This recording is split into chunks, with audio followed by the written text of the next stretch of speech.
नमस्कार. आज तुम्हाला मी मसाल्याचं वाटप दाखवणार आहे कसं करायचं ते. त्यामध्ये मी सुकं खोबरं घेतले 3 वाट्या किसून, 5-6 कांदे मोठे घेतले चिरून आणि हा सर्व गरम मसाला आहे. ह्या गरम मसाल्यामध्ये दगडफूल आहे, दालचिनी आहे, लवंग आहे, काली मिरी आहे, तेजपत्ता आहे, बडीसोप आहे, मसाला वेलची आहे, हिरवी वेलची आहे, चक्री फूल आहे, शहाजीरा आहे, जावित्री आहे. धणे नाही घेते का, धणे आपल्याला नंतर कुणाकडे पावडर पण असते, आपल्याकडे धणेही टाकू शकतो तसं. आणि ही खसखस आहे, ही आधी नाही टाकायची, शेवटी टाकायची, करपून जाईल नाही तर. आणि हे सर्व हे मसाले मी एक एक करून भाजून घेणार.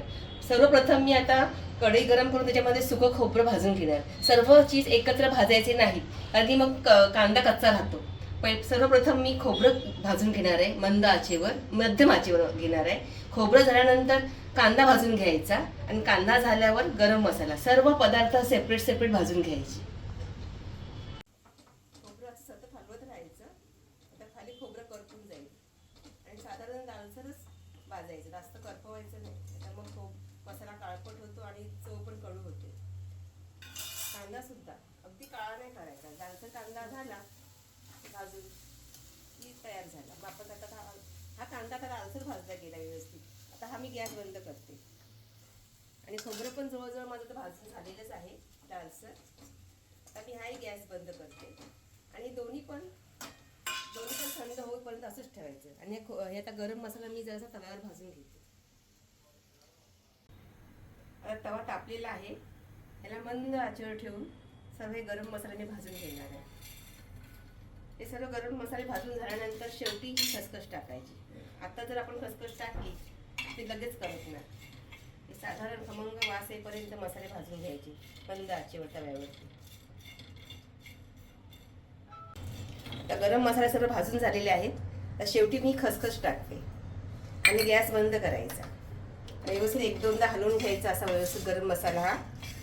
आणि हे तिन्ही खोबरं सुकं, कांदा आणि गरम मसाला तिन्ही हे वेगवेगळ्या ह्याच्यामध्ये थंड करत ठेवायचं. थंड होईपर्यंत मिक्सरला लावायचे नाही. आता आपलं खोबरं पण व्यवस्थित भाजून आणि थंड झालेलं आहे, कांदा सुद्धा भाजून थंड झालेला आहे आणि गरम मसाला सुद्धा भाजून थंड झालेला आहे. आता तिन्ही गोष्टी आता आपल्याला वाटून घ्यायच्या आहेत, पण तिन्ही सुद्धा 1 बाय 1 वाटून घ्यायचं, एकत्र वाटायचं नाही.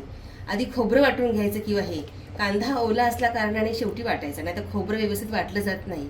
खोबरं सुकं असतं, मग पहिलं हे किंवा हे वाटून घ्या. आता 1 बाय 1 हे तिन्ही गोष्टी मी वाटून घेते. एक महत्त्वाची गोष्ट अशी आहे की तिन्ही गोष्टी सेपरेट सेपरेट वाटायच्या, पण वाटताना अजिबात पाणी टाकायचं नाही. सगळ्या गोष्टी हे बिन पाण्याच्या वाटून घ्यायच्या आहेत. पाणी टाकलं की मसाला जास्त दिवस टिकत नाही. आपला टिकणारा मसाला बनवायचा आहे, त्यामुळे अजिबात 1 चमचा पण पाणी त्या वाटपामध्ये टाकायचं नाही. मग सगळं सेपरेट सेपरेट तिन्ही वाटून घ्यायचं.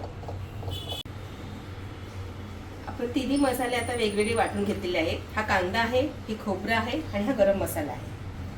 तिन्ही गोष्टी वेगवेगळ्या वाटतात. ह्याच्यामध्ये मी मिक्स करायच्या अगोदर 2 चमचे मीठ घेतले. हे मीठ आपण ह्यामध्ये आधी मिक्स करायचं. मिठामुळे काय होतं, मसाला दीर्घकाळ राहण्यास मदत होते, दीर्घकाळ टिकतो मसाला. हा 10 ते 15 दिवस जर ह्या पद्धतीने जर तुम्ही मसाला केलात तर 10 ते 15 दिवस आरामात टिकतो. पण हा हवाबंद एखाद्या कंटेनरमध्ये किंवा डब्यामध्ये पॅक करून ठेवायचा. आता मी ह्याच्यामध्ये ठेवणार आहे पॅक करून. पण व्यवस्थित मिक्स व्यवस्थित केला तरी चालेल.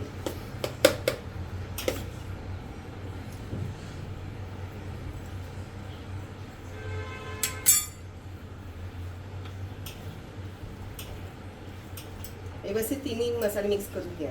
गरम मसाला, कांदा आणि खोबरं. ह्याच्यामध्ये अजिबात पाणी टाकू नका. आता ज्या पद्धतीने मी तुम्हाला मसाला दाखवला कसा करायचा त्या पद्धतीने जर केला तर 10 ते 15 दिवस आरामात राहते. कोण पाहुणे अचानक आले तर आपल्याला ही भाजी करायला, सुकी भाजी होऊ शकते ह्या वाटपाची आणि रश्श्यावाली पण भाजी होऊ शकते, पटकन आपल्याला करता येतो. आता हा मसाला मी व्यवस्थित मिक्स केलेला आहे. तिन्ही आपण जे वाटलेले होते जिन्नस ते, आणि मी ह्या एका बाउलमध्ये व्यवस्थित ठेवायचं. तुम्ही डबा घेऊ शकता, बाउल काही घ्या, पण तो पॅक हवाबंद डबा पाहिजे, त्याला हवा लागता कामा नये, तर मसाला खराब होतो. व्यवस्थित हे सगळं आता भरून ह्याच्यामध्ये ठेवते. आता हा सर्व मसाला वाटपाचा मी एका बाउलमध्ये ठेवलेला आहे भरून. याला हवाबंद व्यवस्थित कंटेनरचं हवाबंद झाकण पाहिजे का, फक्त हे मेन आहे याच्यामध्ये. हा मसाला कधी सहजपणे भाजीमध्ये वापरता येतो, रश्श्यामध्ये, आमटीमध्ये वापरता येतो, नॉनव्हेजला पण वापरता येतो हा. आणि चिकनमध्ये टाकता येतो, आपल्याला मटणाच्या मसाल्यात टाकता येतो, आणि इतर वेळी जर आपण भाजी वगैरे करतो त्यामध्येही टाकता येतो.